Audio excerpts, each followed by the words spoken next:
Bonsoir à tous et à toutes. Écoutez, je suis très heureux de vous retrouver de nouveau cette semaine. On se retrouve comme d'habitude à la synagogue d'Anguin, au 47 rue Malville, donc à Anguin-les-Bains. J'aurais souhaité que tout le monde puisse venir dans la synagogue très prochainement et qu'on se retrouve tous ensemble ici pour participer à ce shiur, à ce cours. Alors on souhaite, bien Hachem, la réfoua shelema de tous les malades et que par le mérite de la Torah, on puisse balayer ce virus définitivement, et les Hachem. Alors, dans la paracha de cette semaine, paracha de Vayera, le sujet qui est traité, c'est d'essayer de comprendre la démarche d'Avraham Avinu. Oui, d'Avraham Avinu qui va prier, oui, pour essayer, Ben Hashem, qui va prier pour essayer de sauver les gens de Sédom. Et d'essayer de comprendre quelle était la démarche, c'est-à-dire qu'est-ce qu'il a essayé de faire, qu'est-ce qu'il a pensé faire, qu'est-ce qu'il espérait atteindre, juste en faisant la tefila. Alors, ici, c'est marqué dans la paracha, je vous lis le texte et on y réfléchit. C'est marqué Vayakumu Anashim. Donc, on parle des fameux anges. Bonsoir. Des fameux anges qui étaient venus donc annoncer à Abraham que sa femme allait avoir un enfant l'année prochaine, que on allait effectivement détruire Sédom, et un ange qui était venu soigner Abraham. Et parmi ces anges, donc il y avait un ange qui est venu annoncer à Abraham qu'on allait détruire Sédom. Et donc, à la suite de cette révélation, c'est marqué Vayakumu Misham Anashim, ils se sont levés de là, ces hommes, qui étaient en fait des anges, Vayashkifu al Pene Sédom, ils ont scruté Sédom. Ils se sont dirigés en direction de Sédom. Va Avram olech imam leshalecham, et Avram les accompagne jusqu'à les quitter. Ve'Hashem Amar. Et donc là, tout à coup, la Torah fait intervenir Hachem. Ve'Hashem Amar, Amechase anim Avram, Asher ani oseh. Est-ce que je vais cacher à Avram ce que je vais faire? Oui, il avait déjà décidé, a priori, que cet endroit allait détruire. Ve'Avram, Ayoye le Goy Gadol, alors qu'Avram, il va être une grande nation. Ve'Atzum, et puissante. Ve'Nivrechu bo kol Goyaretz, et seront bénis par cet homme toutes les nations de la terre. Donc imaginez-vous ce que représentait Abraham, vous voyez, pour Akadosh Baruch Hu, puisque au départ c'est vrai qu'il s'appelle Avram, oui, Avram, donc il est le père de Aram, la région dans laquelle habitait Avram, mais en fait il devient Avraham, Avram qui signifie Av Amon Goïm, il devient la référence, aux yeux des nations, il devient la référence religieuse, on va dire qu'il devient Avraham, c'est-à-dire le père de toutes les nations. Et c'est vrai qu'Abraham et Sarah est la référence biblique de toutes les nations. Et donc c'est marqué ici, donc je ne vais quand même pas lui cacher, sachant qu'Abraham, il va devenir une grande puissance. Qui a d'artiv, parce que je l'aime, dit Hachem. Comme ça explique Rashi, Yadartiv, c'est pas je le connais, c'est je l'aime, je l'apprécie. Les man Asheritzavet Banav, et je sais qu'il va ordonner à ses enfants, Vet Beto Acharav et sa famille après lui, Veshamud Rech Hachem, ils vont suivre le chemin d'Hachem. La Sot Sedaka au Mishpat, c'est quoi le chemin d'Hachem? C'est de faire la charité, et le Mishpat est la justice. Ulman avi Hachem à Avram et Asher Diberalav, et donc est-ce que Hachem aussi lui a promis, c'est-à-dire la terre d'Israël pour ses descendants. Vaimer Hachem, Azarakat Zdom Amora Kiraba. En fait, j'entends des cris énormes, à Sdom et à Amora, Kiraba, Vechatatam Kikavda Meod, et les fautes qu'ils font les habitants de Sédom et de Amora, toute cette région du monde, en fait, sont Kavda, elles sont pesantes. C'est énorme ce qu'ils font. D'accord? Ce sont des grandes fautes, des grandes erreurs. Erdana Vere, je vais descendre et voir. Aketsa Akata Abba Elai. Est-ce que c'est vraiment les cris que j'entends qui viennent vers moi? Asukala, je les détruirai. Veimlo Eda, et sinon je saurai. Et voilà ce que dit Akadosh Baruch Hu. En fait, ce qui est marqué dans la Torah, c'est extraordinaire parce que c'est quelque chose qu'on ne saura jamais. On ne sait jamais ce qu'Hachem pense. Et là, la Torah nous dit exactement ce qu'il a pensé faire. En fait, il a voulu faire savoir à Abraham qu'il allait détruire cet endroit. Comme il a fait savoir à Noach qu'il allait détruire le monde. La différence de réaction n'est pas la même. On voit qu'Abraham, il va intervenir. Noach, il a juste exécuté ce qu'Hachem lui avait demandé de faire. Et là, Abraham, tout à coup, Abraham se met quasiment en colère, quoi. Et il dit, va ifnu misham anashim, donc les hommes se sont détournés de là-bas, va yidchum Sdoma, et ils se sont dirigés vers Sédom. Ve Avram, odenu omed ifne Hashem, alors qu'Avram était en train de prier. Vaïgash Avram. Et là, c'est marqué Vaïgash. Il s'est rapproché Avram. Et Rachid expliquait Vaïgash, c'est trois choses. C'est la prière. Comme on voit dans le texte que la guisha, la rencontre, c'est une prière. En fait, c'est la prière vers Hachem. Ou bien, c'est qu'il a essayé, il s'est mis en colère. Il a fait la guerre avec Hachem. la milchama, autant qu'il a essayé de séduire Hachem, essayer de le soudoyer, entre guillemets, de trouver des arguments qui vont argumenter le fait de ne pas détruire cet endroit. C'est ça, Vaïgash. Vayomar, regardez ce qu'il a dit à Hachem. Aaf tispe tzadik im racha. Est-ce que tu vas détruire le rachat et le tzadik en même temps? Ou là, il y a 50 tzadikim betochaïr. Peut-être qu'il y a 50 tzadikim, 50 justes au milieu de cette ville. Aaf tispe velot tissa les makom les man chamishim. Est-ce que tu vas, Aaf tispe, est-ce que tu vas détruire Velot tissa la makom, et tu ne pardonneras pas l'endroit, les ma'an, en faveur des 50 tzadikim, asher bikirba. Chalila lecha. Malheur à toi. Malheur à toi, ça veut dire que c'est désacralisant ce que tu vas faire. Mais asod kadavarazé. De faire cette chose. Les amit tzadik im racha. De tuer le tzadik et le racha. Le juste et le mécréant. Ve'aya katzik racha. On dira que le tzadik il est comme le racha. Chalila lecha shovet kol haaretz. Ouais, malheur à toi, le juge de la terre. Lo yaaseh mishpat. Qui n'aura pas fait la justice. Il parle dur, hein, il est dur avec Hachem. Mais comment il ose? C'est quoi cette prière-là? Comment Abraham il ose parler de la sorte? Comment il ose être aussi virulent? C'est ça qui est marqué Milchama.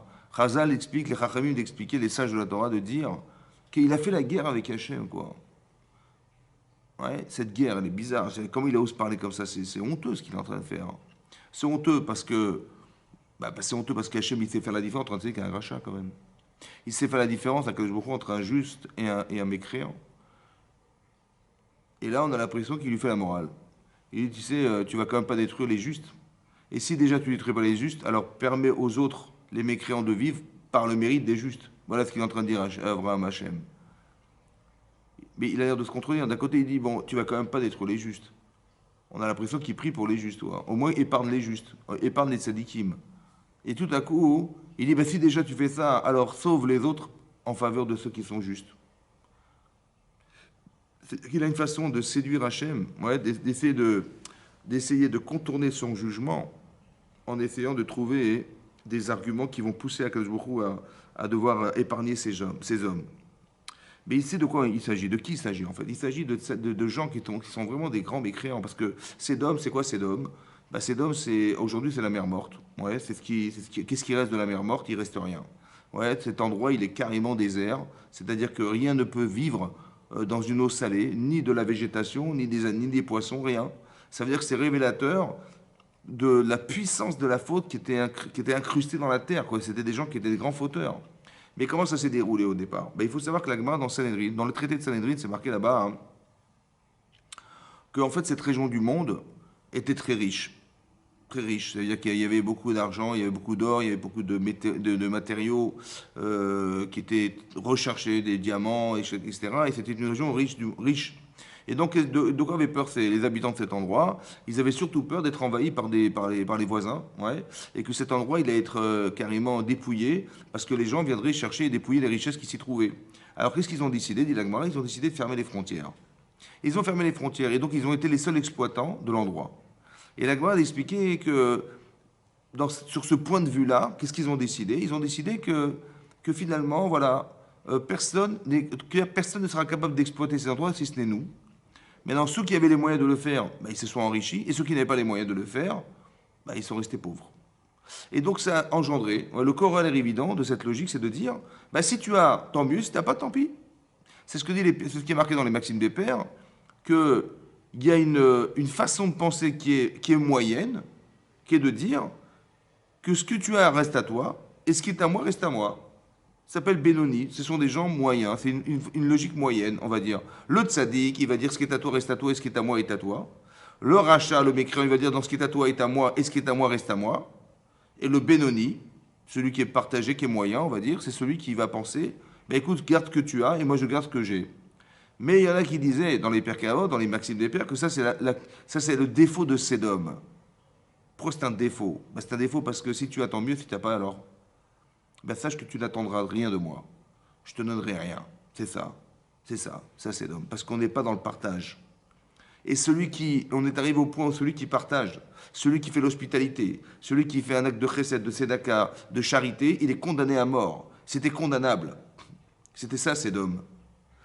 Et donc, qu'est-ce qui se passe? En fait, les gens, qu'est-ce que faisaient les gens, dit la Gemara? Ben, c'était aussi des voleurs. Et donc, qu'est-ce qu'ils faisaient? Ils allaient chez des commerçants, par milliers, et ils prenaient un grain de raisin, chacun. Et en fait, ils disaient, bah, écoutez, j'ai rien volé, c'est pas répréhensible de voler un grain de raisin. Et qu'est-ce qu'ils faisaient? Bah, ils volaient, ils dépouillaient les gens comme ça. Ils volaient une partie qui n'était pas condamnable, quelque chose qui n'est pas condamnable. Ils s'arrangeaient comme ça pour, en fait, dépouiller les gens. Et les gens n'avaient plus rien, et c'était pas condamnable. Ils s'arrangeaient, en fait, pour s'approprier les biens des autres, sans pouvoir, pour autant, être condamnés par la justice. Ou bien, qu'est-ce qu'ils faisaient? Il y avait des pauvres, malheureusement, à Sodome. Et qu'est-ce qu'ils faisaient? Mais ils faisaient la charité, mais ils donnaient des centimes. Et ils mettaient leur prénom leur nom et leur prénom sur les pièces de monnaie qu'ils donnaient aux pauvres. Et donc, ils lui donnaient, en fin de compte, à la fin de la journée, il avait 5 centimes. Bah, avec 5 centimes, il ne pouvait pas manger. Alors, le lendemain, bah, il attendait, et puis il recevait 3 centimes. Et on attendait, en fait, qu'il meure. Et lorsqu'il était mort, alors on allait récupérer les pièces de monnaie. Ouais, puisque les noms et les prénoms étaient marqués sur les pièces, ils récupéraient pour vous expliquer la cruauté qui était existentielle dans cet endroit qui était horrible. C'est ça qu'Avda Meod. Les fautes étaient très lourdes. Il n'y avait pas de partage, c'était pas possible de vivre dans cet endroit. C'est-à-dire si on avait les moyens de survivre, tant mieux, sinon bah, c'était peu possible. Et donc il y avait une sorte de philosophie de vie qui était insupportable, jusqu'au jour où il y a eu un cri énorme. Et Rachid expliquait, en fait c'est une gloire dans Sanhedrin qui dit là-bas que la fille de Lot, un jour, elle a voulu donner en cachette un pot de miel à un pauvre. Et malheureusement pour elle, elle a été surprise en flagrant délit. Qu'est-ce qu'ils ont fait? Ils ont pris ce pot de miel, ils l'ont déversé sur elle, et elle a été piquée par des abeilles, et elle est morte en criant au secours, et elle est morte. Et là-dessus, ce cri était horrible, donc c'était insupportable. Hachem a dit, c'est bon, on arrête là. Et c'est là qu'il a décidé, je vais détruire cet endroit. Mais il n'a pas détruit l'endroit. Il a été avertir Abraham. Il dit, je vais quand même pas lui cacher que je vais détruire cet endroit. Mais quel intérêt il avait de préciser à Abraham qu'il allait détruire l'endroit? Tout simplement pour lui dire, écoute, si tu trouves des arguments en priant, alors je suivrai. Maintenant, le problème, c'est qu'est-ce que vous allez dire? Quel argument vous allez vous trouver auquel Hachem n'aurait pas pensé? Le créateur de la création du monde, lui, il n'aurait pas pensé. Tu vois, tu vas lui dire quelque chose, tu vas prier, mais tu vas trouver toi les arguments. Ah bon? Tu vas trouver des arguments, toi, tu es assez intelligent pour trouver quelque chose qu'il n'aurait jamais imaginé. Ça n'a aucun sens. C'est quoi le sens de la prière? Qu'est-ce qu'il faut dire à Hachem? Tu vas quoi? Qu'est-ce que tu vas trouver comme argument qui va le convaincre, le dissuader, alors que, bon, bah, il est quand même le maître du monde, je veux dire, il est le créateur du monde. Évidemment que rien ne lui échappe, donc qu'est-ce que tu vas dire? Donc on ne comprend pas quelle est la démarche d'Hachem en espérant qu'Avram il allait trouver un argument, et on ne comprend pas comment Avram il peut intercéder auprès de ces gens-là. D'accord? De façon, je veux dire, je pense sur le plan intellectuel, c'est-à-dire qu'est-ce que tu vas trouver intellectuellement comme argument pour essayer d'alimenter le fait d'aller sauver ces gens-là? Qu'est-ce que tu vas dire? Qu'est-ce que tu vas dire à Hachem? De toute façon, il a décidé. Il a décidé. Donc, il a décidé, c'est ce que pensait Noir. Il dit, ben, il a décidé. Il a dit, si dans 120 ans, il ne change pas, je détruirai le monde. Mais il a décidé, qu'est-ce que je vais faire? Moi, je vais pas. Qu'est-ce que je vais lui dire? En fait, il y avait autre chose à trouver. C'est ça qui est compliqué. C'est aussi compliqué. Ça, c'est compliqué intellectuellement de comprendre quel argument il va trouver Abraham pour essayer de faire changer d'avis Hachem. Après, il faut aussi comprendre, mais quel intérêt tu as de le faire changer d'avis? Parce que c'est vrai que c'était insupportable. C'est-à-dire que tu vas essayer de prier Hachem en espérant qu'il sera miséricordieux. Bon, je veux bien, d'accord. Mais il en reste que ces gens-là, hein, ils vont continuer ce qu'ils font. Je veux dire il faut que ça s'arrête un jour. Et on ne comprend pas, même intellectuellement, quelle démarche on pourrait imaginer d'Abraham en espérant que ces gens, ils vont survivre. D'accord, je veux bien, mais bon, ben, mais s'ils restent tels qu'ils sont, est-ce que c'est plausible? Ouais, est-ce que c'est plausible de prier pour des gens pareils? D'accord? À part ça, est-ce que j'ai envie de le faire? Parce que je vois la cruauté qui est derrière. Ben, on est plus dans le dégoût qu'autre chose. Est-ce qu'on a envie de prier pour ces gens-là? Ouais. Est-ce qu'on a vraiment envie de les sauver, ces gens-là? Avec autant de cruauté, est-ce qu'on a... eux n'ont pas pitié de nous, est-ce qu'on va avoir pitié d'eux? Vous avez compris? C'est vrai que c'est quelque chose, une question à poser. Ouais. Savoir, est-ce que j'ai envie de prier pour des gens qui sont des grands mécréants de l'histoire qui ont tué des centaines de millions de personnes. Est-ce que je vais dire, tiens, je vais prier pour Hitler, le pauvre, ou je vais prier pour Staline, ou je vais prier pour des gens qui ont fait des massacres dans l'histoire, ouais, ou des gens comme Daesh qui coupent des têtes. Voilà, aujourd'hui, c'est ça, c'est la mode. Il faut couper les têtes des gens. Si on n'est pas d'accord, on se tue et on lui coupe la tête. Voilà, voilà. Est-ce que je vais prier pour ces gens-là? Est-ce que j'ai envie vraiment de prier pour ces gens-là? Et on voit qu'Abraham, il l'a fait. Donc je veux comprendre aussi ça. Quelle démarche, quelle forme de réflexion il a pu avoir, quelle logique il doit tenir pour pouvoir faire une chose pareille. D'accord? C'est ça. Qu'est-ce qu'il faut faire? Qu'est-ce que veut dire prier, quoi? Qu'est-ce que ça veut dire prier, quoi? Voilà. Et quand on voit le texte, on ne comprend rien. Quand on voit la prière, on voit qu'il est virulent. Il est virulent avec Hachem, et d'un côté, on a l'impression qu'il est même insultant. Parce qu'il lui dit, écoute, Khalila lecha, Khalila ça veut dire chol. C'est-à-dire, ça serait désacralisant pour toi de faire une chose pareille, ouais, de tuer les gens de Sédom. En quoi c'est désacralisant? À part ça, il lui dit, toi, le juge de la terre, tu ne vas pas faire la justice. Ben justement, si, il va la faire. Ben si, il va la faire. Et à part ça, c'est pire que ça. Il dit, mais comment tu vas confondre le tzaddik et le rachat? Tu vas mêler le tzaddik, il va mourir comme un rachat? Mais on n'a jamais dit ça. Qu'est-ce qu'il a voulu dire à Abraham Avinu? Après, il continue. Il dit Vayomar. Et il a dit Vayomer. Vayomer Hachem. Il a dit, alors qu'est-ce qu'il a dit? Il a dit voilà quel était l'argument d'Abraham Avinu. Il a dit peut-être qu'il y a 50 sadikim dans la ville. C'est quoi 50 sadikim? En fait, Rachid expliquait, d'après le Midrash, il dit qu'il y avait 5 villes en fait. Et il espérait que s'il y a 10 tzadikim, 10 personnes qui soient des tzadikim, des justes dans chaque ville, alors on pourra sauver les 5 villes. Vayomar Hachem a dit, même ça, Bezdom Chamishim Sadikim, c'est effectivement, je trouve 50 Sadikim, Betoch Haïr, au milieu de la ville, Vedasati de Kalamakom Bavuram, et je pardonnerai tout l'endroit en leur faveur. Maintenant, qu'est-ce que veut dire 10 Sadikim dans une ville qui sauve une ville? Voilà, il y a des centaines de milliers de personnes dans une ville, mais bon, s'il y a 10 Sadikim, c'est super. Ça veut dire qu'on va pardonner l'endroit. Qu'est-ce que ça veut dire? Quoi, c'est piston? C'est quoi? C'est. Qu'est-ce que ça signifie? Qu'il y ait 10 tzadikim dans une ville, des gens qui sont intègres, justes, voilà, qui respectent Hachem et les mitzvot, ben ceux-là, hein, ils vont sauver les autres. Ça veut dire quoi sauver les autres? Sauver de la mort? Mais quel intérêt? Ça veut dire quel intérêt ça veut dire? Si c'est pour continuer à faire ce qu'ils font aujourd'hui, je ne vois pas en quoi c'était nécessaire de leur donner le droit d'exister si c'est des gens qui en fait qui tuent des gens autour d'eux, qui sont incapables d'avoir une simple résonance émotionnelle qui va permettre de pouvoir reconnaître que l'autre il a sa raison de vivre quand même. Et Hachem pardonne l'endroit. Vayan Avraham Vayomar. Et donc sur ce, il va répondre à Abraham et il va dire Inena ohalti ledaber. J'ose parler, j'ose dire, excuse-moi, mais j'ose dire, comme si qu'il avait peur. El Hachem. Vanochi afar vayefer. Je ne suis que poussière et cendre. Pourquoi poussière et cendre? Il a dit parce que, en fait, je te dois tout, Hachem. Parce que poussière, parce que si tu ne m'avais pas sauvé lorsque j'ai fait la guerre pour aller sortir de captivité Lot contre les 4 rois qui avaient battu les 5, si tu ne m'avais pas sauvé, en fait, alors j'aurais été déjà dans la poussière depuis longtemps. Va faire et la cendre, que lorsque Nimrod, il m'a proposé, il m'a dit la chose suivante, soit tu pratiques l'idolâtrie, soit je te jette dans la fournaise ardente. Et j'ai accepté de mourir pour ne pas transgresser la loi. Et je ne suis pas mort. J'aurais dû être de la cendre, j'aurais dû brûler. Mais grâce à Dieu, je n'ai pas brûlé. Donc je te dois tout, Hachem. Et donc il dit, je ne suis Afar Vaefer. Je suis poussière et cendre. Poussière parce que, évidemment, j'aurais dû perdre la guerre. Ils étaient partis à 2 pour battre les 4 rois qui avaient battu les 5. Et c'était des gens surpuissants. Et ils ont gagné la guerre.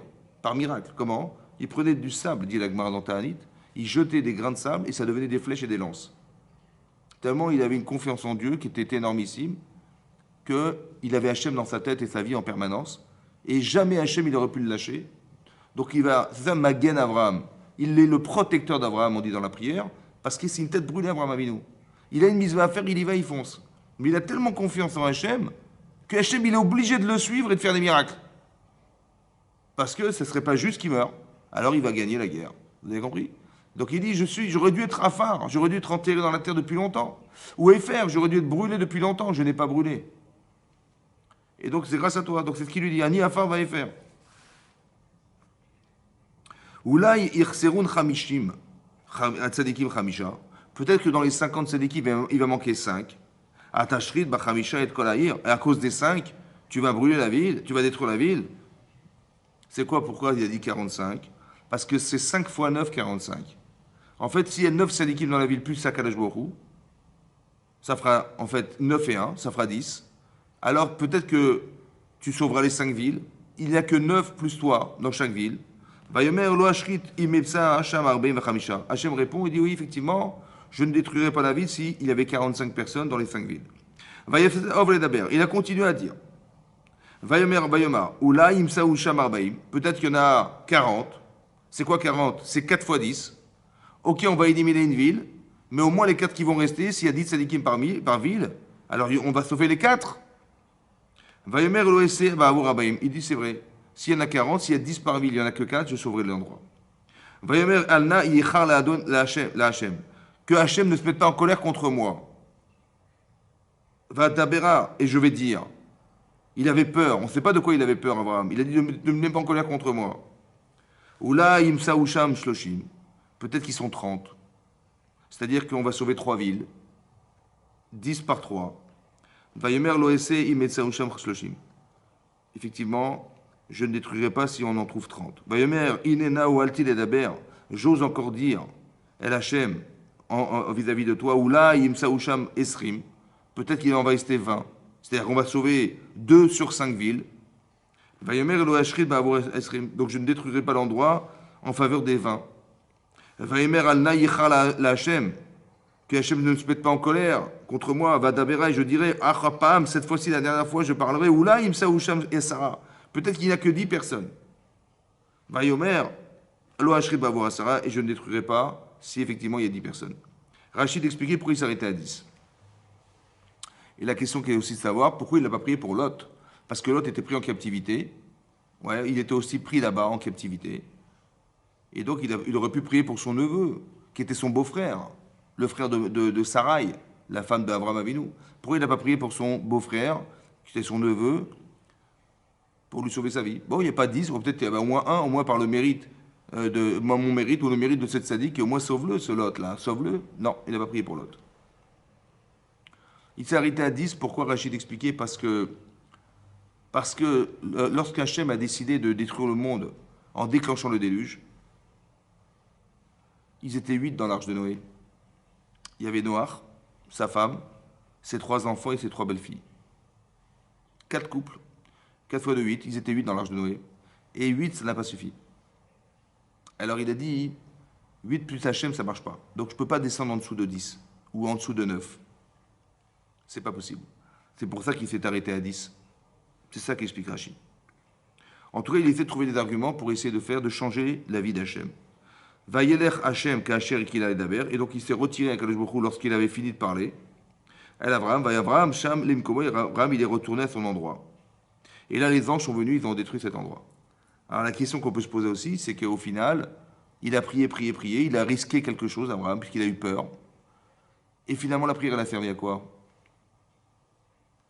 Ben, elle a servi à rien, puisque finalement, cet endroit était détruit. Alors je comprends pas. 1, la prière Abraham, elle a servi à rien. 2, pourquoi Abraham, il a été incité par Hachem pour prier puisque ça ne servait à rien? Et Hachem, il le savait puisqu'il savait pertinemment qu'il n'y avait pas d'Itzadikim dans la ville. Donc quel intérêt il avait de provoquer la prière d'Abraham tout en sachant que ça ne servirait à rien qu'il prie de toute façon parce qu'il n'y avait pas d'Itzadikim? Hachem, il le savait. Hachem, il le savait qu'il n'y avait pas d'Itzadikim dans la ville. Quel intérêt il avait de provoquer la prière chez Abraham? Alors le Rav Eliaou Lopian, il a expliqué ça. Il a expliqué comme ça. Il a dit comme ça.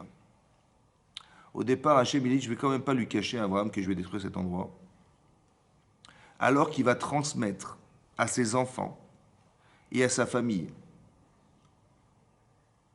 la tzedaka et le mishpat, la charité et la justice. Qu'est-ce qu'il a voulu dire Hachem en disant ça? Alors il explique que dorénavant on saura, parce que c'est marqué dans la Torah, qu'avec 10 tzadikim on peut sauver une ville. Et c'est ça qu'il a voulu dire à Abraham. Vous avez compris? Il n'avait pas dit, c'est vrai, mais dorénavant je saurai qu'avec 10 tzadikim, on peut sauver une ville. Comment? Je ne sais pas. On va voir, on va réfléchir. Mais c'est ça qu'on apprend d'Abraham Avinu. La prière, elle n'a pas fonctionné, bah évidemment parce qu'il n'y avait pas de 10 tzadikim dans ces endroits du monde. Donc ça n'aurait pas pu suffire. Mais quelque part, je sais dorénavant que si il y a 10 tzadikim dans la ville et que la ville est en danger, on peut prier que par le mérite de ces hommes qui s'y trouvent, alors on va pouvoir sauver la ville en attendant que ça s'améliore. C'est possible. C'est ça qui est marqué dans la Torah. C'est un principe, un yesod, un secret de la Torah qu'on doit transmettre. Mais attention, c'est marqué qu'à condition de faire la tzedaka ou le mishpat. La tzedaka, c'est la charité. La charité, qu'est-ce que ça veut dire la charité? Et le mishpat est le jugement. En fait, il faut savoir que lorsque c'est marqué dans le Midrash que Hachem il a créé le monde par le chesed, la volonté de donner. Hachem, il n'a rien à gagner de créer le monde. Il n'a rien à gagner, lui. Qu'est-ce qu'il a gagné d'avoir créé ce monde? Il n'a rien à gagner. Ce n'est que de permettre aux hommes et aux femmes qui ont été créés, qui ont rempli ce monde, de pouvoir exister et d'atteindre quelque chose qui s'appelle le monde futur, qui est un objectif personnel engagé. Maintenant, qu'est-ce que fait Hachem en permanence? Il nourrit le monde en permanence. Il fait que la planète, elle tourne, il fait que les saisons, elles fonctionnent, il fait que les animaux existent, il fait que les êtres humains se nourrissent et se soignent de ce qui existe en permanence, en permanence, en permanence. Donc il donne en fait le monde. Donc quand on dit que le monde a été créé par le chesed, on comprend que c'est une qualité qu'Hachem il a. Mais c'est pas seulement ça qu'on voulait nous dire. On voulait nous dire que les rouages de ce monde ne pourront fonctionner que s'il y a un partage. Mais s'il n'y a pas de partage, ça s'autodétruit. Un petit peu comme le monde a été détruit au départ par le déluge parce que les gens ne partageaient pas. Parce qu'il y avait du vol, parce qu'il y avait de l'adultère, on prenait la femme de l'autre, il y avait de l'inceste, il y avait carrément des relations animales, on sortait des normes, vous avez compris? Et ça, c'était pas possible que ça puisse vivre comme ça. On se passait d'Hachem en se créant des nouveaux dieux. Le fait de ne pas pouvoir créer ce lien avec Hachem, alors comment voudriez-vous qu'Hachem continue à entretenir une relation pour des gens qui ne veulent pas de lui?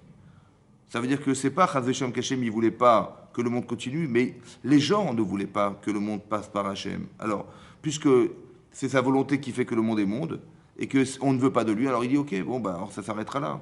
Comme si on voulait couper le courant, donc on retirait la prise, ça ne fonctionnera pas. C'est pas qu'Hachem il veut retirer la prise, c'est que puisqu'on n'a pas besoin de lui, on n'a pas nécessairement besoin de lui, alors on se passe de lui, ok, il n'y a pas de problème. Donc lui, il se retire pas en fait, c'est nous qui fermons la porte. C'est ça qui est marqué dans la Torah. Parce que le monde a été créé pour partager quelque chose de soi. Où est-ce que ce principe est marqué? En fait, il est marqué clairement dans la Torah. Partout c'est marqué, mais disons que lorsqu'Hachem au départ crée l'homme, bizarrement, il le crée seul dans le monde. Il a créé un seul homme sur la terre. Il y a un seul homme sur la terre. Et on se dit, mais c'est quand même incroyable parce qu'il a créé un univers qui, si on le calcule, il fait exactement 13,7 milliards d'années-lumière. C'est-à-dire que le Big Bang, c'est une lumière. C'est peut-être l'explication de la Torah lorsqu'il dit Vayi or, et ce fut la lumière. Et on sait calculer la vitesse de la lumière. Et on a calculé que depuis le Big Bang jusqu'à aujourd'hui, c'est l'espace de l'univers, c'est 13,7 milliards d'années-lumière. La vitesse de la lumière, c'est 300 000 km secondes. C'est-à-dire qu'on peut faire 300 fois Paris-Marseille en une seconde. C'est une seconde, ça. Et c'est calculé en milliards d'années-lumière. Imaginez l'espace que ça représente. C'est énorme. Tout ça pour qui? Pour un seul homme. Le projet, il est bizarre. Tu mets un seul homme sur la planète et tout cet univers immensément énorme pour un seul homme. Bon.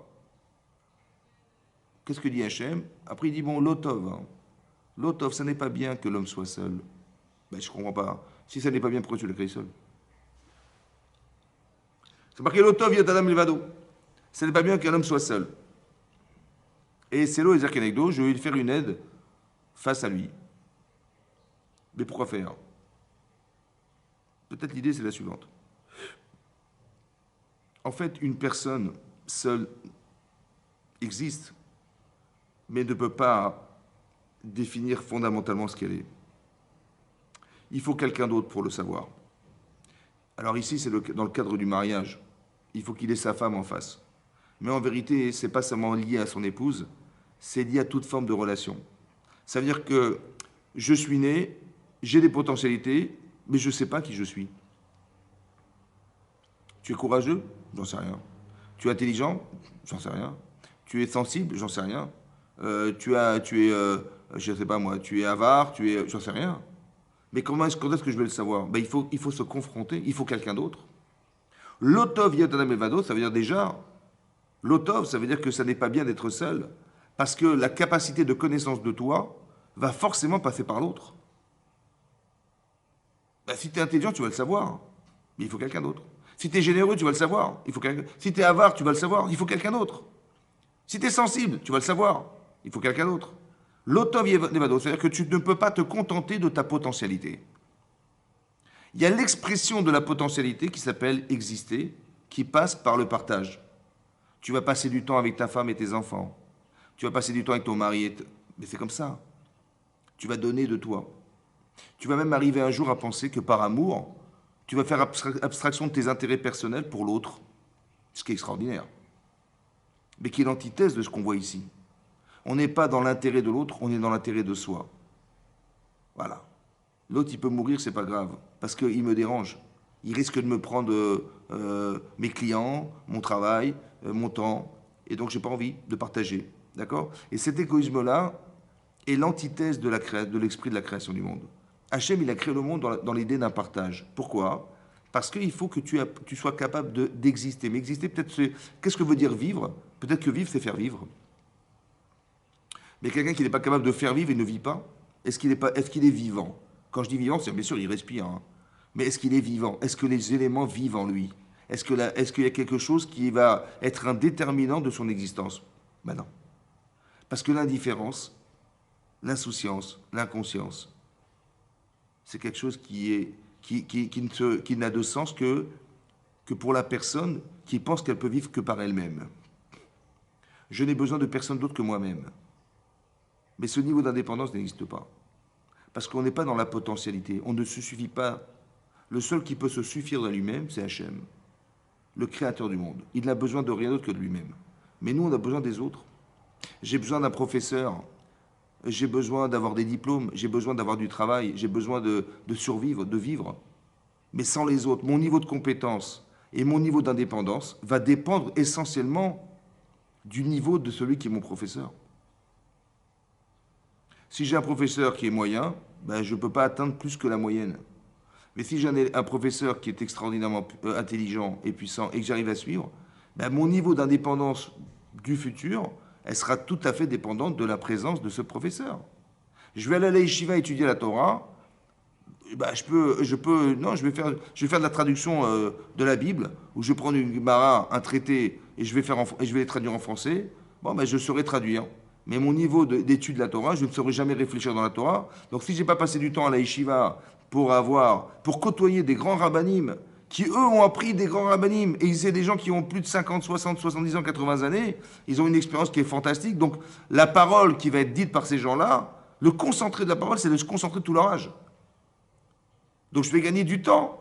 Si je vais à l'université, je vais apprendre la médecine, aujourd'hui, ben, je vais apprendre quelque chose qui a été réfléchi depuis des centaines et des centaines d'années. Et les expériences qui ont été orchestrées par tous ces médecins ben, vont m'amener l'expérience que je n'ai pas. Mais cette expérience, ce n'est pas l'expérience d'un jour. C'est l'expérience de centaines d'années derrière soi. Donc je vais apprendre en une minute ce que moi j'aurais dû mettre 200 ans pour l'avoir. Ça veut dire que mon niveau d'expérience, si je dépends d'une personne qui est intelligente et qui a des connaissances et des compétences, elle va être à la proportionnelle de ce que j'apprends des autres. Donc mon niveau d'indépendance va être forcément dans la dépendance. Les gens qui pensent qu'ils vont atteindre des niveaux seuls sont stupides. Autrement dit, les gens qui pensent que de toute façon je suis indépendant, je fais ma vie, c'est stupide. Parce que ton niveau d'indépendance n'aura de sens que lorsque tu auras compris que tu vas dépendre des autres. Et c'est qu'après que tu aies compris que tu dépendras des autres, que ton niveau d'indépendance sera à la mesure de ce que tu espérais avoir. C'est dommage que tu vas te priver des gens d'expérience, c'est dommage. Vous avez compris? C'est pour ça que l'otov yot levado, ça n'est pas bien d'être seul. Et donc la notion de partage est fondamentale. C'est un petit peu comme quand Hachem il crée le ciel et la terre, il crée deux astres. Il crée le soleil et il crée la lune. Et c'est marqué dans Rashi que la lune s'est plainte. Elle a dit, mais à quoi ça sert d'avoir créé deux luminaires qui ont pour seule fonction d'éclairer la terre? À quoi ça sert de créer deux luminaires qui n'ont que pour une fonction d'éclairer la terre? Il fallait mettre un seul luminaire qui éclaire la terre. Voilà ce qu'elle a dit.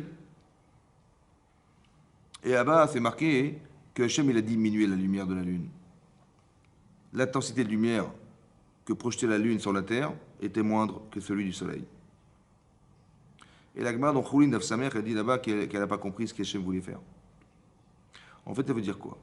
Ce qu'elle n'a pas compris, c'est que si tu pensais sincèrement éliminer le soleil pour être seul à éclairer la terre, tu n'aurais aucune lumière. Parce que tu croyais que ta lumière, que tu croyais que la lumière que tu projetais sur la terre venait de toi. Mais il n'y a aucune lumière qui vient de toi. La seule lumière que tu peux savoir qui arrive, elle vient du soleil. Tu n'es juste que le projecteur, le réflecteur de la lumière. Le projecteur, c'est lui. Tu n'es que le réflecteur de la lumière. Comment tu avais cru ne pas te passer de la lumière, du soleil? Mais tu n'es rien sans le soleil. Donc Hachem, qu'est-ce que voulait Akadosh Baruch Hu en créant le soleil et la lune? Il voulait qu'il y ait un projecteur et un réflecteur. Il voulait qu'il y ait un rave et il voulait qu'il y ait son élève. Il voulait qu'il y ait un père, il voulait qu'il y ait une mère, et il voulait qu'il y ait des enfants. Parce que toi, tu es le projecteur et tes enfants, ils vont refléter la lumière que tu leur envoies. Et eux aussi, un jour, ils deviendront des parents. Mais ça ne pouvait pas se faire autrement. Vous avez compris? Il y a un échange obligatoire. Et on se rend compte dans le monde aujourd'hui, dans le monde moderne, autant que dans l'histoire, qu'à chaque fois qu'on a créé quelque chose qui était de l'ordre de la dictature, dans l'ordre de la violence, dans l'ordre de choses qui vont faire que l'économie, elle dépend de quelques personnes, que ce monde ne peut pas subsister. Pourquoi? Parce qu'on n'est pas de nature à accepter qu'on nous impose quoi que ce soit et qu'on nous exploite. Ça n'existe pas. Alors à un moment donné, on va se révolter. Il y a eu la Révolution française, il y a eu des dictatures qui ont sauté, les pays d'Afrique du Nord, ils se sont tous révoltés. Parce qu'il y en a marre. Pourquoi il y en a marre? Parce qu'on se rend compte qu'on est exploité, on se rend compte qu'on n'existe pas, on se rend compte qu'on ne nous fait pas exister. Il n'y a pas d'échange, pas de partage. Et ça, c'est pas supportable. Et ça va contre les rouages. Donc l'esprit de rébellion, en fait, c'est un esprit organisé, orchestré par Akadosh Baruch Hu, pour faire que ce monde-là, on n'en veut pas de ce monde-là. On veut un monde épanouissant, on veut que les richesses soient partagées, on veut que les gens puissent échanger, qu'il y ait un libre cours des échanges qui soit convenable et qui soit cohérent. Voilà. Il y a des gens qui sont pauvres, mais c'est Hachem qui a organisé la richesse et la pauvreté. Mais qu'est-ce qu'il a demandé aux riches? De combler ce manque. Et donc il y a forcément quelque chose à régler. C'est ça la mitzvah de tzedaka ou mishpat. La tzedaka, c'est la charité, d'être sensible à la souffrance des autres. Et le mishpat, c'est de juger les gens qui dévient. Parce que la déviation, elle va amener forcément, si tout le monde dévie, si, imaginez-vous, vous sortez de chez vous et on vous braque, hein, il n'y a plus de vie possible. D'accord? Si on vous tue à la sortie des chemins, c'est plus possible de vivre comme ça. Donc il faut de la justice. Il y a du Yetzer Hara, l'homme est fait de mauvais penchants. Donc on est obligé qu'il y ait de la tzedaka, c'est-à-dire la capacité de faire exister les gens qui sont là, de rééquilibrer le monde, on va dire, et aussi la mitzvah qu'il y ait de la justice. La justice. C'est-à-dire qu'on puisse juger les gens qui dévient et de leur expliquer qu'il faut faire teshuva.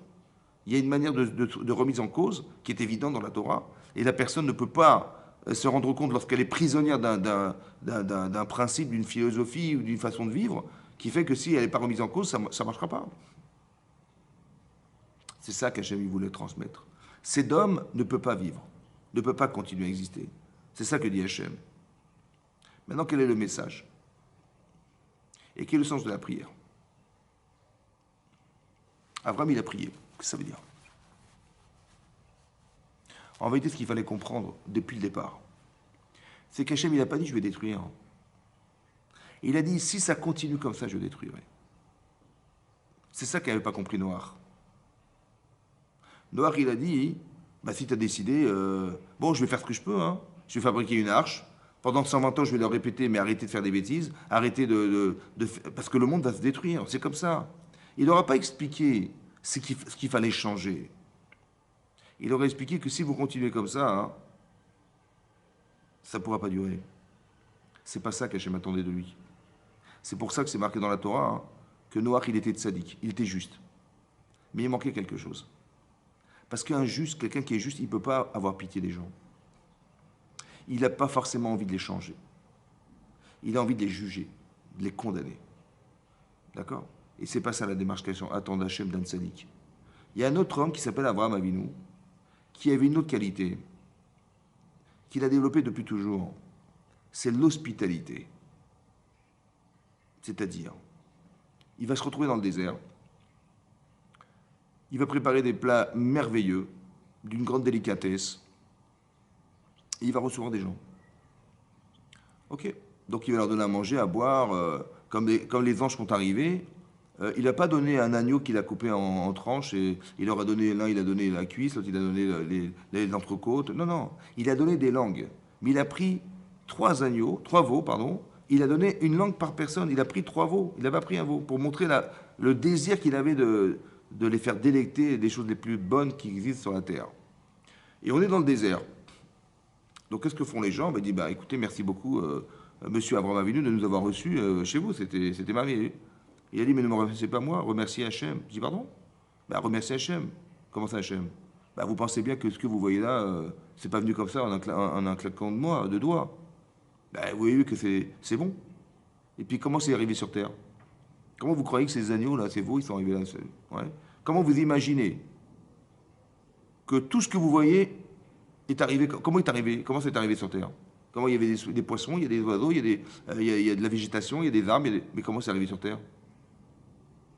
Et nous, comment on est arrivé là? Vous avez déjà vu des gens qui sortent de la Terre?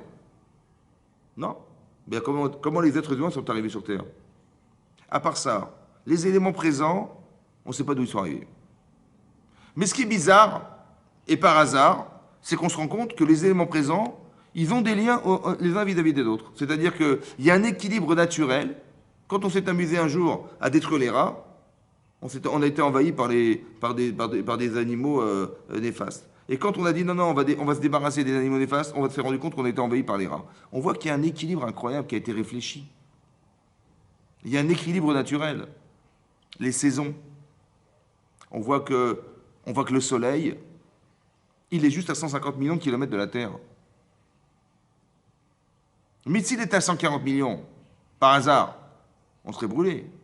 Et s'il est à 160 millions, on serait congelé. Mais qui c'est qui l'a mis là? Pour que 2 degrés près, on ait la bonne température sur la Terre. Parce que là, on a des problèmes en ce moment avec le réchauffement climatique. On a dit que si on résistait, si on était capable de supporter encore 2 degrés supplémentaires, mais c'est la faune qui va... C'est les pôles qui vont fondre. Mais on parle de 2 degrés. C'est quoi 2 degrés? C'est rien 2 degrés. Vous imaginez le soleil, il est énorme, c'est 110 fois la Terre. 110 fois la Terre. C'est ça le soleil. 110 fois, une boule de feu, 110 fois. Si elle faisait 105 fois, ben, on ne serait pas éclairé, on ne serait pas réchauffé. Et les 2 degrés, on ne les aurait pas. On serait même moins. Et si c'était beaucoup plus gros, ben, le monde n'aurait pas pu exister. Mais ça veut dire que ça a été réfléchi. Et bizarrement, les éléments existent entre eux. Et encore plus bizarre que ça, c'est que les êtres vivants qui sont sur la Terre, ils se nourrissent et se soignent de ce qui existe. Ah, c'est le hasard du hasard, ça.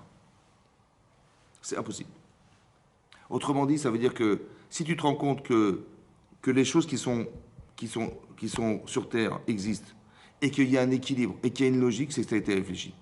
Et si ça a été réfléchi, c'est qu'il y a un penseur. Et si y a un penseur, il y a un créateur.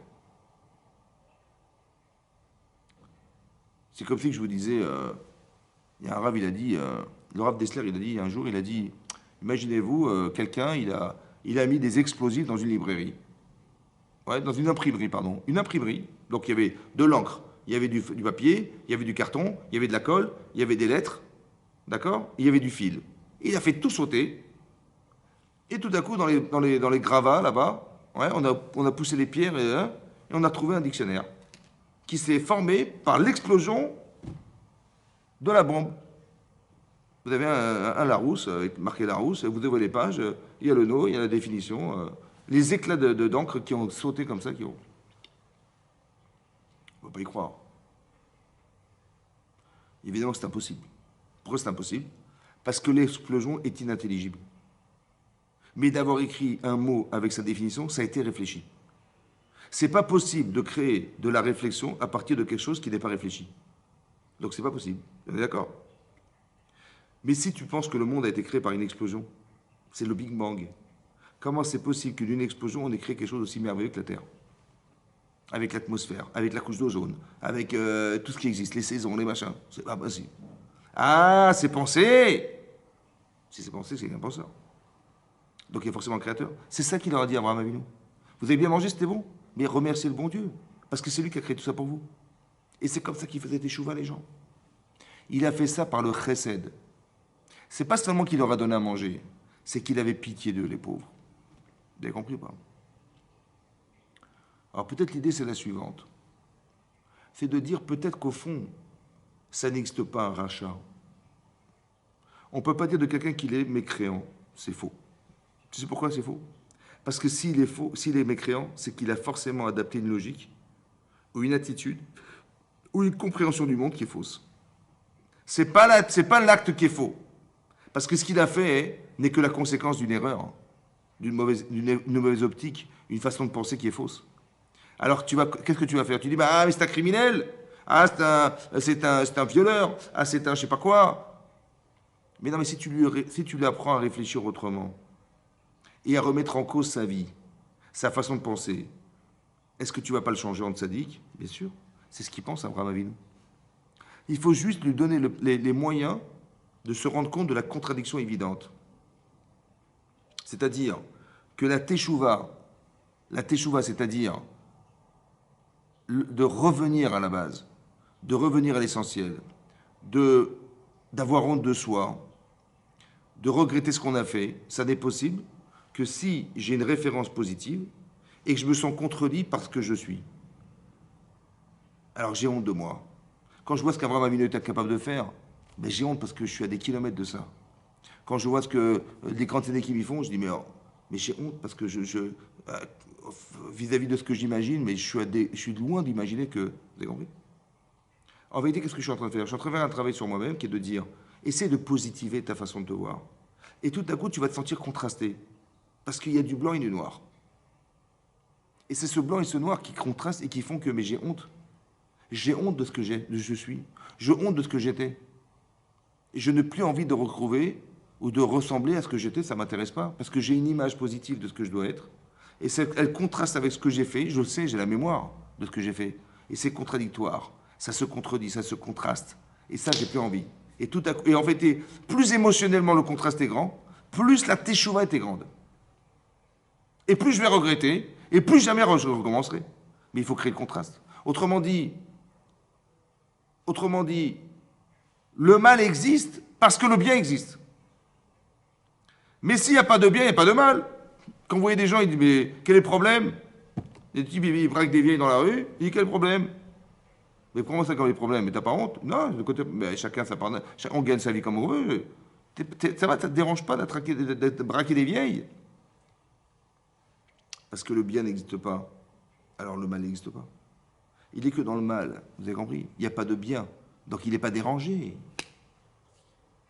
Abraham, il est capable de penser que si tu apprends des bonnes valeurs, tu apprends du civisme, tu apprends à respecter l'autre, tu apprends à aimer l'autre, alors il va se sentir gêné. Et c'est cette gêne-là qui va orchestrer que les gens vont changer. Tu croyais à Sodome que l'endroit dans lequel tu vis, il doit être fermé. Et donc tu penses que si j'empêche les gens de rentrer, c'est là que je serai riche. Mais c'est l'inverse. Parce que si elle les change, c'est là que tu vas pouvoir développer et développer encore et gagner beaucoup plus d'argent. Que de croire que tu vas te concentrer sur ce qui existe. C'est ce qui se passe. C'est quoi une dictature? Ouais. Par exemple, je me souviens à l'époque, en Irak, il y avait Saddam Hussein. Saddam Hussein, c'était le président de l'Irak. Qu'est-ce qu'il a fait, monsieur Saddam Hussein? Il a fait une dictature. Laquelle? Il a concentré les richesses. En fait, l'Irak, c'était la deuxième puissance mondiale de production de pétrole. La deuxième puissance mondiale de production de pétrole. Donc il y avait de l'argent. Mais qu'est-ce qu'il aurait pu faire de son pays? Il aurait pu faire un flairon du Proche-Orient. Il aurait investi dans la recherche, dans la médecine, dans l'éducation, dans la culture. Il aurait pu faire de son pays un pays magnifique avec l'argent qu'il avait. Et on aurait fait des échanges, et on aurait développé des industries. Bien sûr qu'on aurait gagné. Et il aurait gagné beaucoup plus que quoi? Que ce qu'il a pensé en disant je garde et je laisse mourir les gens. Et si le type il se plaint, on le tue. Et si le type veut faire un coup d'État, on le tue. C'est comme ça. Mais qu'est-ce qui reste de l'Irak? Il reste rien. Pourquoi? Parce que ça va à l'encontre des rouages qu'Hachem il avait pensé au départ. Lesquels? C'est que la vie ne peut pas se faire sans partage. C'est comme ça. C'est pas seulement un partage économique, c'est pas un partage social, c'est un partage qui est lié à est-ce que tu as envie de faire vivre autour de toi? Voilà. La tzedaka et le mishpat. Ça, c'est Abraham Avinu, ça. Vous avez compris? C'est ça qu'il avait compris, Abraham. Et c'est ça qu'Hachem il attend. Il attend ça. Qu'est-ce que lui dit Hachem? C'est très intéressant. Parce que, vous savez, dans la Torah, il s'est marqué dans le Chovot Alvavot. Un Rav, il a écrit un livre qui s'appelle le Chovot Alvavot. Les obligations du cœur. Et là-bas, il explique, il dit comme ça. Quelle est la différence entre la bonté et la charité? Entre la bonté et la pitié? Quelle est la différence fondamentale, intellectuellement, entre la bonté et la pitié? Alors, il explique comme ça. Il dit... Comme ça. Il y a des gens, vous allez prendre la photo de deux personnes qui vont donner de l'argent à un pauvre. L'un, il l'a fait par bonté, mais l'autre, il l'a fait par pitié. Quelle différence? L'autre, il a reçu son argent. Qu'est-ce que ça change? Alors, il dit la différence, c'est comme ça. Quand on a pitié des gens, je vois quelqu'un comme ça, le pauvre, il est dehors comme ça, dans la rue, ça fait des semaines qu'il n'a pas forcément bien mangé, il n'a pas trouvé de travail, j'ai pitié de lui. Qu'est-ce que je vais? Je vais sortir un billet de 100 euros, je vais lui donner. Mais je vais me soulager en lui donnant ce billet de 100 euros. C'est vrai que maintenant, avec ces 100 euros, il va pouvoir se restaurer dans la journée, c'est vrai. Mais est-ce qu'en lui donnant de l'argent, je ne me suis pas soulagé? Est-ce que je ne l'ai pas aussi donné pour moi? Ça s'appelle de la pitié, ça. En vérité, j'ai eu pitié de lui, mais j'ai aussi pitié de moi. Parce que comment je vais supporter de le voir comme ça? Alors j'ai donné. La limite de ce que j'ai fait est aussi concentrée dans l'intérêt que j'avais de lui donner. Ça, c'est la pitié. Le chesed, c'est pas ça. La bonté, c'est pas ça. La bonté, c'est que j'ai pas besoin de voir pour savoir. Abraham Avinu, il sait pertinemment qu'il y a des pauvres dans le monde. Il sait pertinemment qu'il y a des gens qui n'ont pas où dormir. Alors il va créer des auberges. Et dans chaque ville où il va passer, il va construire des écoles, il va construire. J'ai pas besoin de le voir. J'ai pas besoin d'être en réaction à ce que j'ai vu. Il n'a pas pitié des gens. Il est chesed, c'est-à-dire quelqu'un qui sait pertinemment que c'est une nécessité que soit. Et par bonté, il va construire. C'est ça qui a marqué dans la Torah, que Noach, il était tzaddik, mais Abraham, il était chesed, chassid. Ça veut dire qu'il allait au-devant des volontés d'Hachem, alors que l'autre, il était soutenu par Hachem. Hachem lui dit, écoute, vas-y, fais l'arche de Noé, va parler aux gens. Il a dit, ouais, tout ce que tu m'as demandé, je l'ai fait. Mais il suit Hachem. L'autre, il est au-devant des volontés. Hachem, il n'a pas besoin de lui dire, fais, il va le faire lui-même. Mais parce qu'il a une mida, une qualité humaine qui s'appelle le chesed, la bonté. Voilà. Et la bonté, c'est au-delà de la justice. La bonté, c'est au-delà de la limite. Parce que j'attends pas d'être en réaction. S'il n'y a personne, je fais rien. C'est comme c'est marqué dans le Midrash là-bas, que Hachem, il a dit à Job, il lui a dit que ce que tu fais n'a rien à voir avec Abraham Avinu. Pourquoi? Parce que toi, tu reçois des gens à la maison. Ok. Ceux qui veulent manger de la viande, tu leur donnes de la viande. Ils veulent boire du vin, tu leur donnes du vin. Ils veulent manger du pain, tu leur donnes du pain. Abraham, il donne à manger à des gens qui ont soif. Ça veut dire qu'il va au-delà des besoins. Vous avez compris? C'est ça. C'est ce niveau-là qu'on voudrait atteindre. Maintenant, écoutez bien. Abraham Avinu, il ramène les gens à la Teshuvah. Abraham Avinu, il essaie de rendre cohérents les gens en leur disant, par exemple, mais arrêtez de faire des sacrifices d'enfants. Qu'est-ce que faisaient les gens à l'époque? Ils étaient malades. Je sais pas, ils avaient la fièvre, je ne sais pas, moi, ils se sentaient pas bien. Il dit, Dieu n'est pas content, leur Dieu à eux, il n'est pas content. Et je vais sacrifier ce que j'ai de plus cher dans ma vie, c'est mes enfants. Il prend son fils, il le jette dans un bûcher. Il dit, voilà, je te donne cet enfant à Hachem. Pas à Hachem, à son Dieu, il lui dit, voilà, je te donne cet enfant. Et Abraham, il dit, mais attends, mais t'es pas malade. Toi, tu as des problèmes et tu tues les gens parce que tu as des problèmes.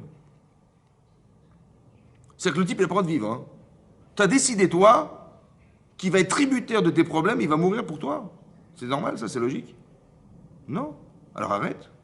Vous avez compris? Il est cohérent, Abraham Avinu. Et donc, il va arrêter les sacrifices d'enfants. Il y a une petite vieille, un jour, son père lui avait dit, écoute, son père était idolâtre, Terach. Il avait une boutique où il vendait des idoles. Et il dit, écoute, je dois faire une course, tu veux bien garder la boutique en attendant que je revienne? Il n'y a pas de problème. Il y a une petite vieille qui rentre là-bas et qui dit, écoutez, je voudrais faire une offrande à une des idoles que vous avez là. Il dit, il n'y a pas de problème. Il dit, bah, tiens, celle-là me plaît, la plus grande des idoles que vous avez. J'aurais bien lui offrir une offrande. Il dit, bah, écoutez, madame, vous avez quel âge? Il dit, bah, j'ai 75 ans. Il dit, mais mon père, il l'a fabriquée ce matin. Elle vient de naître, cette petite idole. Là. Vous croyez franchement que vous allez, vous, madame de 75 ans, vous allez proposer une offrande à une idole qui est née aujourd'hui? C'est ça, vous? Il dit, ah oui, c'est vrai. Après, qu'est-ce qu'il a fait? Il a pris son bâton, il a cassé toutes les idoles. Avraham Avinu. Et il a pris son bâton, il l'a planté entre le bras et la main de l'idole qui était la plus grande. Et son père, il revient de ses courses, là. Il dit, mais qu'est-ce qui s'est passé? Il y a un tremblement de terre? Il dit, non, non. Il dit, mais comment toutes les idoles sont cassées? Mais il dit, papa, c'est simple. Il y a une dame qui est venue avec une offrande, elle a posé sur la grande idole, et les autres étaient jalouses, et ils se sont disputés, et il a cassé toutes les idoles. Il dit, mais tu prends pour un idiot, tu crois que... Je dis, bah, comment va, mais si ça vit pas, alors tu crois à quoi? Comment tu peux mettre ton dévolu sur quelque chose qui est inerte? Il dit, oui, t'as raison. Il commence à faire réfléchir son père. Ça veut dire qu'il était logique.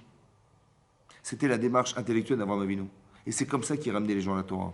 Parce que c'était pas cohérent. Ils avaient fait un choix de vie qui n'était pas cohérent. Et c'est de cette manière qu'il a réussi à les ramener. Ça veut dire qu'il a compris une chose incroyable, Abraham. Il a compris que tu ne vas pas juger les gens selon ce qu'ils font, mais selon ce qu'ils sont.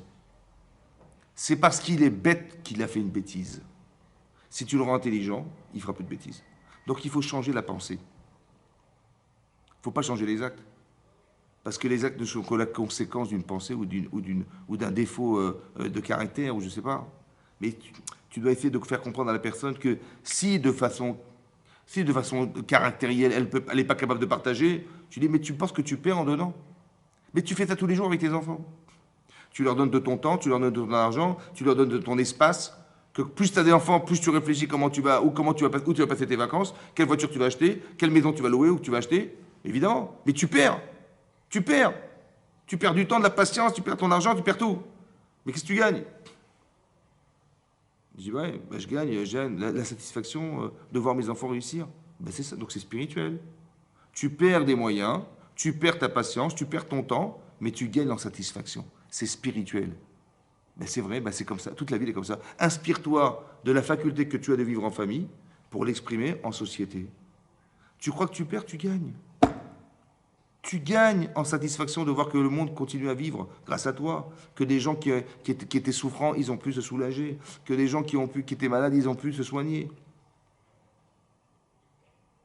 Mais si tu ne réfléchis pas dans ce sens, mais on est bourré de virus, on est bourré d'intempéries, on est bourré de trucs. Alors, tu t'imagines, on aurait dû vivre dans des huttes en bois précaires, ça aurait été insupportable. Aujourd'hui, on a des maisons en béton, avec du chauffage, avec des énergies renouvelables, c'est extraordinaire, parce qu'on a réfléchi, parce qu'on a essayé d'améliorer le confort des gens, parce qu'on a essayé de soigner les gens. Mais c'est du chesed, ça. C'est du chesed, il faut avoir envie de faire vivre pour faire vivre. C'est ça qu'Hachem il voulait, c'est ça qu'Abraham il a transmis. Qu'est-ce qu'il a dit à Hachem? Écoutez bien ce qu'il a dit. Il a dit à Hachem, attention, dit le Rav Dessler, que puisqu'il y a une différence fondamentale entre la pitié et la bonté. Vous savez de quoi il a eu peur, Abraham, quand il priait Hachem? Il a eu peur d'avoir pitié des gens. C'est pour ça qu'il n'a pas prié pour son neveu Lot. Parce que, pourquoi pas la pitié? En disant, Hachem, écoute, les pauvres, aie pitié d'eux. Alors Hachem lui a dit, écoute, si tu dis t'as pitié d'eux, aie pitié de moi. Donc il était en danger de prier avec pitié. Il fallait qu'il prie avec chesed, c'est-à-dire la bonté, en disant, c'est vrai que ces gens ne méritent pas de vivre, c'est vrai. Mais par chesed, tu vas le faire. Mais dans quel but? Dans le but où? Si simplement tu pouvais laisser le temps, le crédit, de le laisser vivre pour que moi, s'il y a 10 personnes dans la ville, avec 10 personnes, on va changer la ville. Ça prendra 20 ans, 30 ans, 40 ans, c'est pas grave. Laisse-moi 10 hommes. S'il y a 10 personnes, c'est quoi 10? 10, c'est la force d'influence. S'il y a 2 types dans une synagogue, personne n'y va.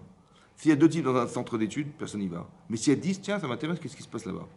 Et après, tu verras qu'on va transformer la ville. Imaginez-vous Paris, il y a 50 ans, les gens, ou 60, ils revenaient d'Afrique du Nord, pas forcément dans la Torah, traditionnalistes.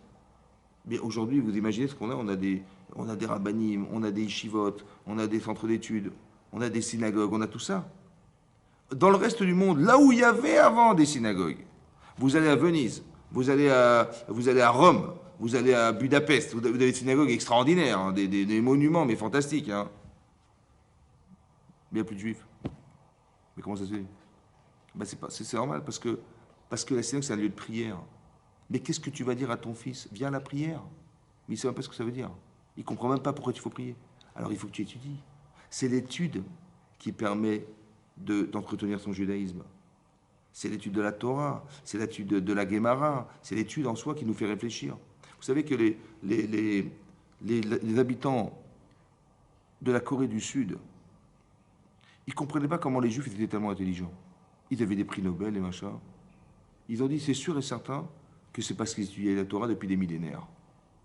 Et ils ont été à faire des interviews dans les yeshivot en Israël pour savoir mais comment ils étudient. Et aujourd'hui, ils ont en Corée du Sud, hein, ils ont institué des cours de Guémara pour les enfants à l'école.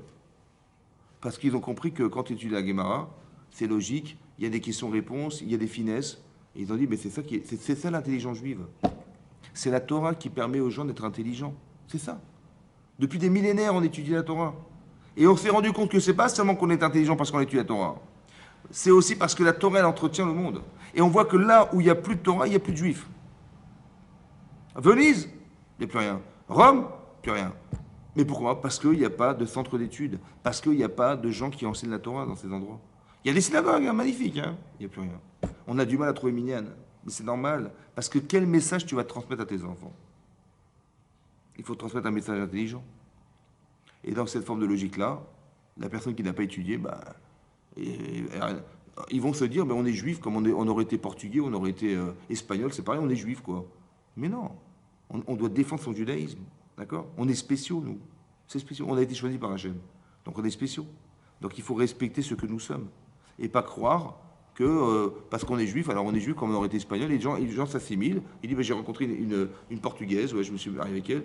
J'ai compris, mais tu as perdu ton judaïsme. C'est quoi? C'est que tu as perdu toute filiation avec Abraham, Israël, Yaakov et tout le clan Israël, tout le peuple juif. C'est dramatique. Il faut faire attention de ne jamais perdre son judaïsme et d'entretenir parce qu'on a une âme juive qui n'a rien à voir avec le reste du monde. Mais c'est pas une critique, c'est une réalité. C'est comme dit les chefs d'entreprise. Il ne va pas dire à la secrétaire, écoutez, je vais enlever le panneau PDG de la boîte et vous allez me remplacer. Non, on a chacun un rôle. D'accord? Les nations ont un rôle, nous avons un rôle. Mais il ne faut surtout pas mélanger. Parce que l'équilibre du monde qu'a Shadoui Hachem, il doit se faire de façon à ce que chacun y joue son rôle. Les gens, ils vont s'occuper de construire des hôpitaux, ils vont se construire des aéroports, etc. Ils vont faire des mitzvot avec ça, c'est super. Il y a 7 mitzvot ben noirs. 7 mitzvot des enfants de noirs. 7. Nous, on a 613 mitzvot. Donc, on ne va pas mélanger. C'est pas du racisme, c'est pas de l'audace ou de l'orgueil, c'est simplement de respecter ce que nous sommes. Chacun, on doit remplir sa fonction. Je n'ai pas besoin de faire cette mitzvot et tu n'as pas besoin d'en faire 613. Chacun respecte ce qu'il est. Et ça, c'est fondamental. Mais de là à penser que c'est dévalorisant, non, chacun son niveau. Chacun ce qu'Hachem il a choisi.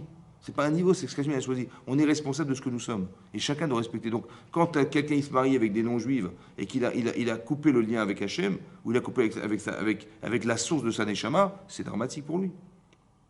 C'est pour ça qu'il faut faire attention de garder. Mais comment je vais conserver la Torah? C'est elle qui garantit le fait qu'on soit cohérent et qu'on puisse défendre des idées qui sont marquées dans la Torah. C'est comme ça. On peut pas le faire sans l'étude. Et c'est pour ça que on se rend compte que dans le monde, c'est ce que voulait faire Abraham. Il a dit comme ça. Il a dit Chalil Alecha. Pourquoi? Parce qu'écoutez bien. C'est extraordinaire. Hein, c'est ça la logique du tzaddik qui prie Hachem. C'est de dire, tu sais quoi? Il y a ta logique et il y a la nôtre. Hachem, il voit des choses qui, selon la vérité, la véracité de ce qu'il a vu, il va juger que c'est coupable. Abraham lui dit, écoute, si tu fais ça, tu vas créer un problème. Pourquoi? Parce que je suis sûr qu'il y a des gens parmi mes élèves qui sont sûrs qu'à Sedom, il y a des tzadikim. Ça va? Il dit, mon oncle là-bas, il habite à Sdom, et c'est lui qui m'a encouragé à aller voir Abraham Avinu. Donc il dit, grâce à lui, j'ai fait teshuva. Bon, mais si tu détruis la ville, qu'est-ce que diront les gens? Bah, tu vois bien, à quoi ça sert de devenir un sadique si on meurt comme un rachat? Ça sert à rien. Khalila lecha de faire une chose pareille. Malheur à toi de faire que les gens ils vont faire l'amalgame. Ils vont croire qu'il y a des tzadikim qui meurent comme des réchaïm. On va dire que le tzadik il est comme le rachat. Ça veut dire que qu'est-ce que fait Abraham Avinu? Il est capable d'enfermer Hachem dans sa logique à lui, d'homme. Khalila lecha, c'est-à-dire que ce que tu vas faire est désacralisant. Parce que les gens diront, Hachem, il ne sait pas faire la différence. Je connais mon voisin, je connais mes cousins, je sais que c'est des tzadikim, à leurs yeux. Maintenant, les critères de ce qu'est un tzadik et un rachat, bah, ce n'est pas forcément lié à l'extérieur. Il y a des notions internes que seul Hachem connaît, donc on n'est pas là pour juger, mais si Hachem il a jugé que c'était comme ça, on ne peut pas dire, ah tiens, c'était un tzadik et Dieu ne sait pas juger. Quelle audace j'ai de croire que Dieu ne sait pas juger. Ça va? Et donc c'est ça qui permet à Abraham Avinu de faire basculer Hachem. Parce que si simplement tu étais capable de trouver des arguments qui vont faire que ce que j'ai décidé de faire, c'est désacralisant pour moi, alors je ne le ferai pas. C'est ça la logique de la prière d'Abraham. Le tzaddik, il est capable de faire que Hachem ne va pas le faire. Pourquoi? Parce que si tu fais ça, les gens diront de toi que tu n'es pas le juge. Tu n'es pas juge de la terre. Et c'est pas ça, et je suis sûr que ce n'est pas ce que tu espères. C'est ça qu'il dit. Il dit, on dira de toi que tu n'es pas le juge de la terre. On dira de toi que tu sais pas, tu vas tuer le sadique comme le rachat. Pourquoi? Parce que les gens ne savent pas ce que c'est qu'un sadique. Ils ne savent pas exactement ce que c'est. Donc ils vont dire, bah, il a un chapeau, une barbe, il est tué à Torah, bah, c'est un sadique. En fait, on ne sait pas. C'est pas la forme, c'est pas l'habit qui fait le moine. Donc il faut, Hachem, il sait exactement l'intériorité de chaque personne. C'est ça qui est marqué dans la Torah. Et malheureusement, les gens, ils vont se fier à ce qu'ils voient. Et ils vont être sûrs que c'est un sadique. Alors, ils vont dire, mais sûrement, il est mort comme un rachat. Il est mort avec tout le monde comme un rachat. C'est ça à quoi ça sert de faire teshuva? À quoi ça sert de revenir à la Torah si c'est pour mourir comme un rachat? C'est ça que tu vas faire? C'est ça que tu vas faire Hachem? C'est ça que tu vas casser le travail que je suis en train de faire? C'est ça qu'il est en train de faire Hachem, Abraham. Il est en train de prier Hachem en lui disant, ce que tu vas faire est désacralisant pour toi. Alors le fais pas. Mais c'est pas ça seulement. C'est pas que tu vas laisser vivre les gens là. C'est que laisse-moi. S'il y a dit tzadikim et que je suis là, tu verras qu'on les changera. Le temps que ça prendra, mais on changera ces personnes. Laisse-moi le temps d'y arriver. C'est ça qu'Hachem voulait. Il voulait trouver quelqu'un qui soit capable de transformer la nation, qui soit capable d'investir du temps et d'arriver à changer les mentalités. Parce que tel que c'est, je détruirai. Mais si tu es capable de changer ces personnes, alors bien sûr, je sauverai et je laisserai vivre. C'est ça qu'il est en train de faire. Vous avez compris? Comme si il y avait un chilul Hachem de lui demander de fermer les yeux. Et il y avait un Kiddush Hachem, sanctifier le nom divin, de lui dire, écoute, si tu exprimes quelque chose, si tu es capable de penser que des gens ne méritent pas de vivre, mais que tu leur donnes la vie, ça va monter combien tu les aimes. Et ça va me laisser le temps de pouvoir les changer. Et ça, c'est un Kiddush Hachem. Vous avez compris ça? C'est comme ça que les tzadikim prient. De dire à Hachem, si tu fais ça, hein, c'est comme il y a eu la Shoah, combien de gens ils ont lâché la Torah? Comment c'est possible que des tzadikim ils soient morts brûlés dans les fours à crématoires? Ils ont dit, mais c'est pas normal. Il est où Dieu? Voilà ce qu'ils ont dit. Mais non, vu de l'extérieur, tu as raison.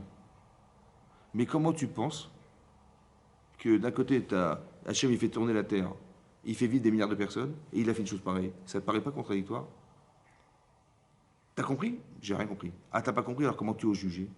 Comment tu oses dire que toi, tu sais ce que c'est le bon Dieu, hein? Parce qu'il est Rachum, Vechanoun et Rechabaim, tu sais. Mais tu sais, est-ce que tu crois que ce que tu sais de lui, c'est ce qu'il est? Est-ce que sincèrement tu penses que ce que tu as compris d'Hachem, c'est ce qu'il est? Sincèrement. Mais évidemment que non. Évidemment que non. Donc ne dis pas, ah, parce que c'est pas logique, alors c'est pas le bon Dieu. Non. Parce qu'Hachem, il est au-delà de ce que tu conçois. Et s'il l'a fait, un jour il t'expliquera pourquoi. C'est pour ça qu'on ne peut pas juger. J'ai pas besoin de savoir pourquoi il l'a fait. Je veux simplement comprendre que s'il l'a fait, c'est que ça avait un sens. Qui me dépasse complètement, hein. Mais je ne vais pas remettre en cause l'existence de Dieu parce que je n'ai pas compris. C'est ça que ça veut dire. C'est ça qu'Abraham y fait. Vous avez compris? Il est en train de nous expliquer que ce qu'il est en train de faire Abraham, on n'a pas peut-être trouvé des gens qui ont été capables de faire pour la Shoah. D'empêcher que ça puisse se faire. Parce que les gens, ils vont traduire la réalité, telle qu'ils l'ont vue, et que c'était d'une cruauté insupportable. Mais ça aussi, c'est pas logique. Comment des Allemands, ils ont pu tuer autant de personnes avec autant de cruauté? Ça vous paraît normal, des gens qui étaient civilisés, les Allemands c'était civilisés. Comment un seul homme, il a pu arriver à faire autant de barbarie, quoi. Ça paraît pas logique. Vous avez compris? Et si c'est pas logique, c'est qu'il y a quelque chose derrière. On a l'impression que c'est même pas humain ce qu'ils ont fait. Des gens qui étaient des civils allemands qui ont été pendant la guerre aller tuer des juifs. Et les types, je me souviens quand j'étais à Yad Vashem, ouais, c'est un musée en Israël, il y avait un poster.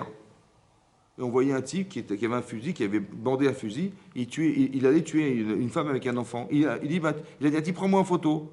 Il a tué une juive avec un enfant dans le bras, et il lui tire dessus, quoi. Alors on lui a dit, mais c'est quoi cette photo-là? Il nous a expliqué, le guide, il nous a dit que c'était une carte postale qu'il envoyait à sa femme. Et il a marqué derrière, aujourd'hui j'ai tué je ne sais plus combien de milliers de juifs, j'ai battu mon record. Et il a envoyé cette carte postale à sa femme. Mais comment c'est possible? Comment c'est possible? C'est-à-dire qu'on voit que derrière il y a quelque chose, il y a une volonté qui est au-delà des normes humaines. C'est pas possible. Pour ça que j'ai expliqué, j'ai pas compris. Je dis pas, j'ai aucune réponse à donner. Seulement, je peux pas dire, ah, mais si j'ai pas compris, ou si j'ai très bien compris, hein, ben, Dieu n'existe pas. Non, ça, je peux pas oser dire. Vous avez compris? C'est ça. C'est ça qu'il a voulu dire Hachem. C'est ça qu'il a dit à Abraham. Attention, parce que les gens, ils vont se tromper. Ça va être la Shoah. Si tu vas détruire Sodome, les gens vont dire, mais quand le tzaddik, il meurt comme un rachat, c'est normal. Khalila déchira de faire une chose pareille. Il est capable, mais pourquoi? Parce que c'est un homme de chesed. Abraham Avinu, il n'était pas juste. Parce que s'il était juste, il n'aurait jamais prié. Il était chesed. Il voulait que vive. Sa volonté, c'était de faire vivre. Autant il fait vivre les pauvres, autant il fait vivre les gens qui sont même des richaïm. Pourquoi? Parce qu'un rachat, c'est quelqu'un qui n'a pas compris quelque chose. Ou bien qui a une attitude, ou bien qui a vécu dans un cercle, ou dans une ambiance qui était néfaste, qui n'était pas hostile à exister. Mais il suffit de le changer de contexte. Il suffit de lui apprendre à vivre. Il suffit de lui apprendre que sa démarche, elle n'est pas constructive. C'est quelque chose qui n'a pas d'avenir. Quelqu'un qui vole, il n'a pas d'avenir. Quelqu'un qui ment, il n'a pas d'avenir. Quelqu'un qui triche, il n'a pas d'avenir. Ben, l'avenir, c'est la prison. Alors tu vas à la prison, mais je vais échapper. Mais combien de temps tu vas échapper? C'est pas plausible. Il faut juste lui expliquer qu'il y a une autre façon d'exister, qui est beaucoup plus honnête, plus entière, plus partagée. Et c'est comme ça que doit vivre le monde. C'est ça. C'est ça qu'Abraham il fait organiser pour faire que cet endroit il puisse changer. Seulement, ça n'a pas fonctionné parce qu'il ne pouvait pas s'attacher à des gens. Comme ça, le Sforno, il explique là-bas un commentaire du Chumash.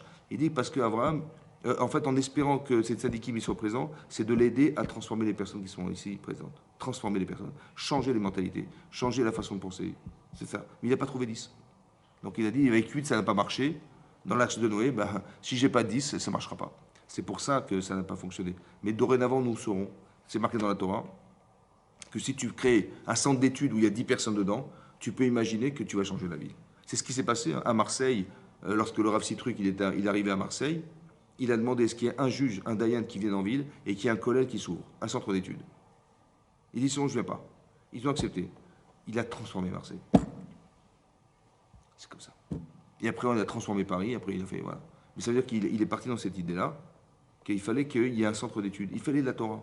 Il fallait un juge, il fallait un dayan, il fallait un consistoire, il fallait quelque chose. Il fallait, voilà. Il fallait la cache-route, il fallait tout ça. Parce que tu ne peux pas demander aux gens d'être cachers s'il n'y a pas de cache-route. Tu peux pas demander des gens des bons juifs s'il n'y a pas de Torah. Donc il fallait, c'était obligatoire. Et c'est comme ça qu'il a changé la ville. Ça a pris le temps que ça a pris. Et ben ça a pris, c'est pas grave. Mais il y a eu une transformation. Et c'est vrai pareil à Lyon avec Rav Pinto, c'est vrai partout ailleurs où il y a eu de la Torah. Les gens, ils ont été transformés, c'est comme ça. C'est comme ça. Et c'est ça qu'il espérait faire Abraham. Ça n'a pas pu se faire parce qu'il n'y avait pas 10 personnes.